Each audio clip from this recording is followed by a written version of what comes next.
Hello everyone, इस video में हम बात करने वाले हैं बीवीएससी 2025 का रीजन राउंड के बारे में।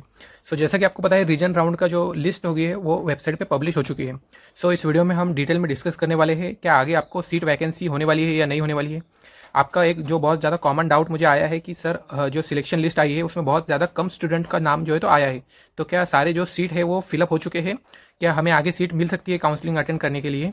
और हम देखने वाले आगे के फर्दर जो राउंड होने वाले हैं वो उनके बारे में भी हम थोड़ा डिस्कस करेंगे इस वीडियो में। वीडियो को मेक श्योर आप पूरा देखिए, और जिसने भी अभी तक चैनल को सब्सक्राइब नहीं किया है वो जल्दी से चैनल को सब्सक्राइब कर लीजिए। और टेलीग्राम चैनल पे भी आप मेरे ज्वाइन कर सकते हैं, यहाँ पे आपको लिंक दिख रही होंगी t.me/साहिल शेख BVSC। ठीक है, तो हम वीडियो में आगे डिस्कस करते हैं। तो सबसे पहले आपने अपनी जो रीजन वाइज लिस्ट है उसको तो डिस्कस कर ही लिया होगा। उसमें आपको देखने पे ये पता चल रहा होगा, जैसे अगर मैं रीजन डी के बारे में बात करूँ, मैंने सारे ही रीजन्स की यहाँ पे PDF जो है तो ले लिया हूँ। ठीक है, रीजन डी में देख सकते हैं आप, सिर्फ 12 स्टूडेंट का ही नाम जो है तो अलॉटमेंट लिस्ट में आया है। और अगर रीजन सी के बारे में हम डिस्कस करें तो रीजन सी में ओनली 9 कैंडिडेट का नाम जो है तो अलॉटमेंट लिस्ट में आया है। और रीजन बी में तो और भी कम आया है, ओनली 4 कैंडिडेट्स का नाम आया है। और रीजन ए के बारे में अगर मैं बात करूँ ओनली 21। अब यहाँ पे ज़्यादा इसलिए आया है क्योंकि यहाँ पे 2 कॉलेजेस है, इसलिए यहाँ पे ज़्यादा आया है। लेकिन रीजन डी में तो सिर्फ 12 ही आया है। तो इस तरीके का जो है तो ये यहाँ पे क्यों हुआ है और इतने कम कैंडिडेट्स का सिलेक्शन क्यों हुआ है, इसके ऊपर हम डिटेल में इस वीडियो में बात करेंगे।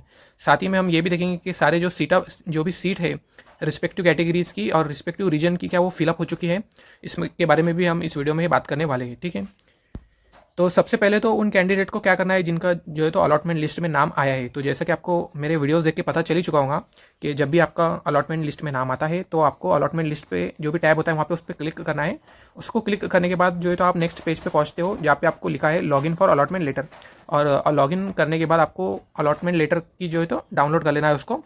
और उसको डाउनलोड करने के बाद उसके 3-4 जो है तो आपको प्रिंट आउट निकाल लेना है, क्योंकि ये जो अलॉटमेंट लेटर होता है आपका, ये आपको काउंसलिंग में जो है तो काम आता है। आपको जब आप रिपोर्टिंग करते हो कॉलेज में तो आपको ये जो है तो काम आता है।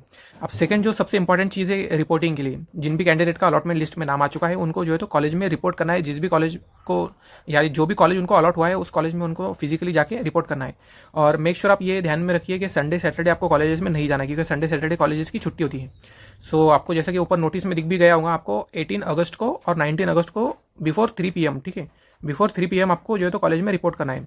आपको ये डेट एंड टाइम नोट करके रिपोर्ट करना है। अगर आप किसी तरीके से रिपोर्टिंग फेल हो जाते हो तो आपकी जो काउंसलिंग है वो बिल्कुल यहाँ पे एंड हो जाएंगी। अगर आपको फर्स्ट प्रेफरेंस में कॉलेज मिला है तो आपको, जिन भी कैंडिडेट को फर्स्ट प्रेफरेंस में कॉलेज मिला है और उनको BVSC में एडमिशन लेना है, तो 18 एंड 19 अगस्त को 3 PM के पहले जो है तो जाके आप जो है तो कॉलेज में रिपोर्टिंग कर लो।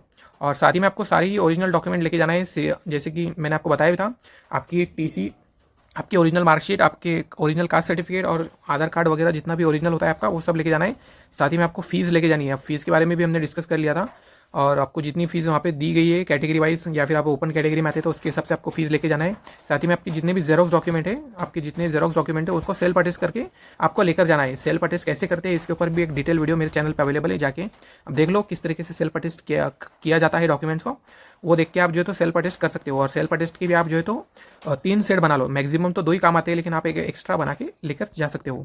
तो जिन भी कैंडिडेट का अलॉटमेंट हो चुका है उनको ये बातें ध्यान रखनी है। अब हम बात करते हैं सीट्स के बारे में। तो इतने कम सीट यहाँ पे काउंसलिंग में क्यों अवेलेबल शो हो रहे हैं, यानी आपका जो अभी सेकंड रीजन राउंड जो चला था या उसका जो अलॉटमेंट लिस्ट आई है उसमें इतने कम कैंडिडेट्स का नाम इसलिए आया है क्योंकि आपकी MBBS और BDS की जो काउंसलिंग है वो भी पैरेलल चल रही है आपकी BVSC काउंसलिंग के साथ साथ।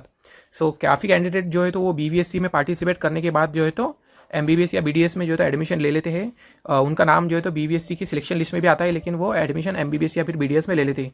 तो काफ़ी जो सीट रहते हैं वो जो है तो ऑक्यूपाई हो जाते हैं। इस वजह से जो है तो आपकी जो वैकेंसी है वो आपको दिखाई नहीं देती है, और इस वजह से आप यहाँ पे चेक भी कर सकते हो इतने कम, इसीलिए जो है तो आए हैं।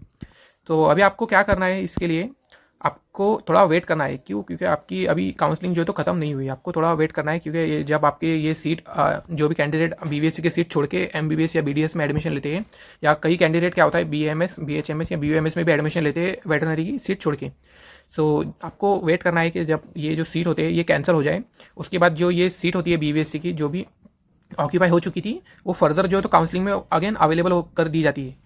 तो आपको स्टेट काउंसलिंग भी अटेंड करनी है। साथ ही में आपका जब मिक्स राउंड चलेगा रीजन प्लस स्टेट का, तो उसमें भी आपकी जो तो ये सीट वैकेंट ऑक्यूपाई हो चुकी थी वो अगेन जो है तो वैकेंट कर दी जाती है, ठीक है।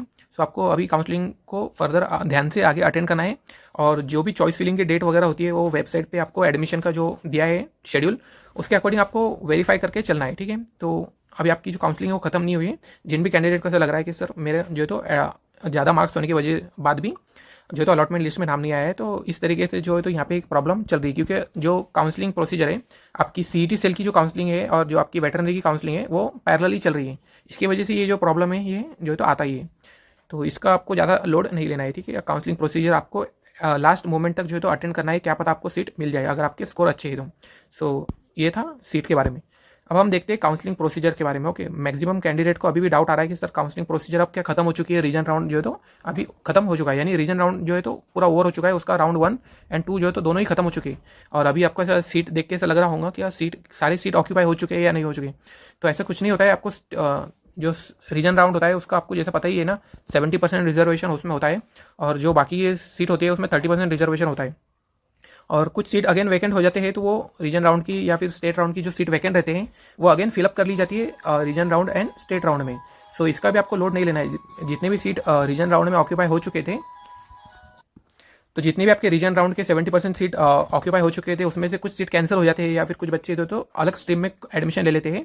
तो वो जो सीट है अगेन आपकी वो राउंड 3 यानी आपके रीजन प्लस स्टेट राउंड जो मिक्स राउंड होता है उसमें अगेन वो सीट जो है तो अवेलेबल हो जाती है, तो उस में आप पार्टिसिपेट करके वो सीट को ले सकते हैं। उसी तरीके से जो भी स्टेट राउंड में सीट ऑक्यूपाई होती है और एडमिशन जो स्टूडेंट कैंसिल कर देते हैं, तो वो सीट अगेन आपकी जो तो थर्ड राउंड में अवेलेबल कर दी जाती है। अब दूसरी बात यह है कि जो रीजन राउंड में जो फर्स्ट राउंड आपका हुआ था उसमें वेटिंग लिस्ट आई थी, तो आपकी जो रीजन राउंड का जो सेकंड राउंड हुआ है अभी, तो उसमें वेटिंग लिस्ट नहीं आती है। उसी तरीके जो स्टेट राउंड आपका होता है उसमें फर्स्ट राउंड में आपकी वेटिंग लिस्ट आएंगी, यानी अगर जो भी कैंडिडेट स्टेट राउंड में पार्टिसिपेट करते हैं और वो एडमिशन नहीं लेते या फिर वो रिपोर्ट नहीं करते हैं, तो उनके बाद जो भी कैंडिडेट नेक्स्ट कैंडिडेट होते हैं जिनका भी नाम वेटिंग लिस्ट में आता है, तो वो कैंडिडेट जो है तो वेटिंग लिस्ट में जो है तो आने के बाद जो है तो कॉलेज में एडमिशन ले सकते हैं, ठीक है। तो आपको ये भी बात ध्यान रखनी है। अगेन जो आपका स्टेट राउंड होगा उसका जब राउंड सेकंड चलेगा तो उसमें कोई भी वेटिंग लिस्ट नहीं आती है। तो जितने भी राउंड 2 होते हैं उसमें वेटिंग लिस्ट नहीं आती है, जो भी फर्स्ट राउंड होते हैं उसी में वेटिंग लिस्ट आती है। और अगेन जो भी रीजन प्लस स्टेट की आपकी सीट वैकेंट रहती है तो वो आपको थर्ड राउंड में अवेलेबल कर दी जाएंगी रीजन प्लस स्टेट राउंड में, ओके। एंड उसके बाद भी अगर आपकी जो भी सीट वैकेंट रहती है, या तो आपकी VCI काउंसलिंग को जो भी सीट अलॉट होती है वो अगर खाली रह जाती है, या तो आपकी जितने भी NRI कैंडिडेट है, NRI FN PIO वो कैंडिडेट अगर सीट नहीं लेते तो वो भी सीट वैकेंट होती है। साथ ही में आपकी जो अदर स्टेट के जो सीट होती है वेटनरी में जो अलॉट की जाती है, जैसे आपके गोवा के लिए और जम्मू एंड कश्मीर के लिए, सो अगर वो कैंडिडेट वहाँ पे पार्टिसिपेट नहीं करते तो वो आपकी सारे जितने ही वैकेंट सीट रहते हैं ये आपको स्पेशल राउंड या फिर स्पॉट राउंड में जो है तो दे दी जाती है। तो आपको इसका भी ध्यान रखना है और आपको पूरी काउंसलिंग अटेंड करनी है रीजन राउंड से सो स्पेशल राउंड तक या स्पॉट राउंड तक आपको सारी जो तो राउंड में पार्टिसिपेट करना है। इसी के कर रही बात ही आपकी जो तो चांसेस वेटनरी में एडमिशन लेने के ज़्यादा हो जाएंगे। नेक्स्ट हम बात करते हैं, बहुत सारे कैंडिडेट को ये भी डाउट आ रहा होगा कि सर हमारे मार्क्स तो बहुत ज़्यादा है, हमारा लिस्ट में नाम भी बहुत ऊपर है, लेकिन उसके बाद भी हमारा जो है तो अलॉटमेंट लिस्ट में नाम नहीं आया है। सो अब इसका सीधा साधा जो आंसर है वो तो रिजर्वेशन ही है, क्योंकि कुछ कैंडिडेट को रिजर्वेशन की वजह से सीट जो है तो अलॉट होती है, और रिजर्वेशन जो है तो हर कैटेगरी को अलॉट किया गया है उसके अकॉर्डिंग जो है तो रिजर्वेशन हो सकता है। किसी कैंडिडेट का अगर आप जनरल कैटेगरी को बिलोंग करते हो और आपके 500 मार्क्स पे भी जो है तो सिलेक्शन चांसेस नहीं है, लेकिन किसी OBC कैटेगरी के स्टूडेंट का अगर 450 भी मार्क्स आता है तो उसको कॉलेज अलॉट हो सकता है। तो ये टोटली रिजर्वेशन के ऊपर डिपेंड करता है। साथ ही में क्या आपके अगर आप चांसेस की बात करें तो आपके आगे चांसेस है, क्योंकि अभी आपकी काउंसलिंग खत्म नहीं हुई है, आपके पास अभी तो स्टेट राउंड बाकी है। स्टेट राउंड के बाद आपके पास state plus region plus state का भी मिक्स राउंड वो भी बाकी है।